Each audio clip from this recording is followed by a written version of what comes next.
Good evening, everyone. I'm Sandamini, and my research title is Appraising Endothermal Perception of Elderly in Hot Climates, an experimental investigation of free-running residential aged care homes in Colombo.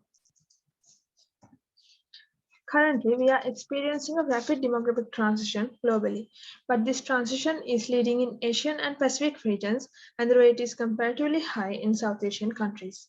In Sri Lanka, the current population share is about 12.5%, but this is likely to increase up to 24.8% by 2014, making Sri Lanka the third highest percentage of elderly citizens living in an Asian country. Along with population aging, we are also faced with another global issue, climate change, and the consequences of this phenomena will pose a critical threat on aging population. With the physical frailty and degrading health conditions, older people are the most vulnerable age group to the adverse effects of the increasing temperature. As people age, they tend to spend more time in indoor spaces. According to previous literature, environmental quality is evident as a major cause for physical illness and poor health in elderly. Even though Sri Lankan culture is mainly associated with caring for the elderly, due to present shifts in socioeconomic development, co-residence is unlikely to be sustainable. Therefore, a growth in the aged care homes can be seen. There are 349 elder care homes in Sri Lanka, which facilitate 8,806 elders. Among them, 175 care homes are found in Eastern Province, of which 59 are located in Colombo district itself. Even though research interests on elders and aging population of Sri Lanka have prioritized in many fields, limited research focus is evident on places of aging, its indoor environments, and challenges on well-being of elders in tropical climates. Therefore, this study investigates the thermal perception of elders living in free-running elder care homes of Colombo district. Moving on to the method of study, the study was carried out in randomly selected elder care homes in the Colombo district. 156 elders participated in the survey. An on-site experimental investigation along with a questionnaire survey was carried out to collect data. The on-site field investigation recorded air temperature, relative humidity, and air velocity of the indoor environments. A simultaneous questionnaire was carried out to collect data regarding anthropometric data, demographic data, and personal thermal exposure data such as thermal sensation, airflow preferences, thermal acceptability, and clothing insulation of the participants. Indoor thermal parameters indicated a less diverse thermal environments in all 7 care homes with a standard deviation in the range of 0.12 to 2.07. The prevalence of 31.9 to 33.5 degrees Celsius of mean air temperature and mean relative humidity of 58% to 71% confirmed the overheated indoor thermal environments in the selected residential aged care homes. Number of female participants were higher than male elders in all 7 care homes. Mean height and weight of female elders are 51.53 kilograms and 1.53 meters, and that of male elders are 56.83 kilograms and 1.62 meters. The BMI and BSI analysis of the participants showed that majority of elders in the age groups of 70 to 79 and over 80 are predominantly underweight. Mean body surface area of the participant is 1.51, which is below the normal BSA of an average male and female adult. This decrease in body mass while getting older poses negative threats on thermal regulatory process of the aging body. Since the indoor environments are overheated, velocity analysis was carried out as the elder care homes are naturally ventilated. According to the analysis, the indoor air velocity of the care homes ranged between 0.09 to 0.99 meters per second.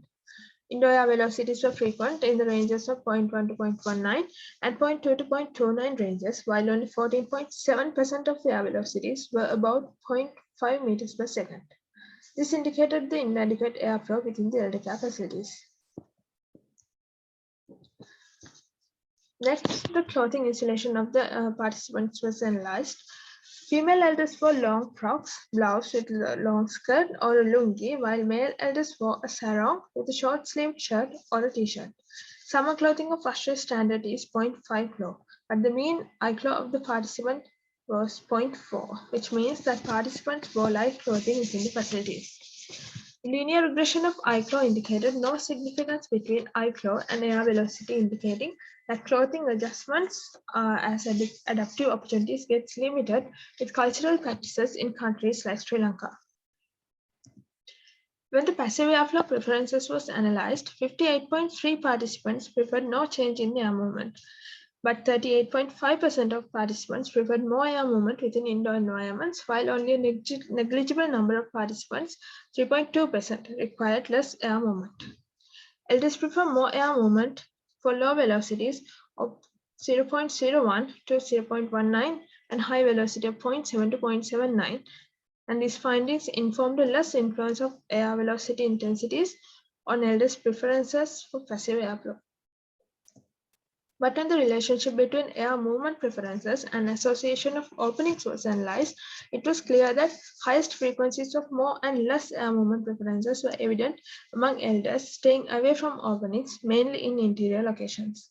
It also showed that presence of internal openings, such as doors alone, is less effective in channeling passive airflow towards interiors.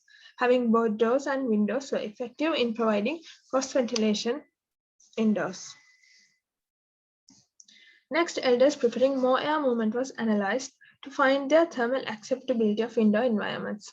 About 71.7% confirmed the indoor environments unacceptable, while only 28.3% elders confirmed it acceptable.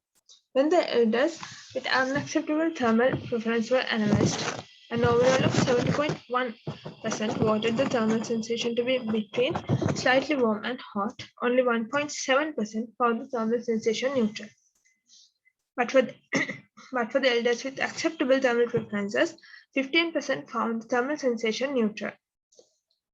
Mean thermal sensations of elders with acceptable and unacceptable thermal conditions were 0.6 and 1.7 respectively, indicating that elders with unacceptable thermal preferences were feeling warm within the indoors.